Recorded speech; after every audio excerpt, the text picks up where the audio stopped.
महलों में आए ना फकीर भी कोई। ओ तेरी झोपड़ी में सुना है खुदा आता है,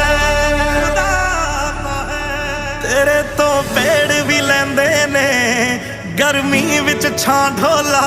तू कुदरत दा करिश्मा है ते रब दी सच्ची बां ढोला। वे हाँ ढोला, वे हाँ ढोला, तेरा किन्ना सोहना ना ढोला। वे हाँ ढोला, वे हाँ ढोला, तेरा किन्ना सोहना ना ढोला।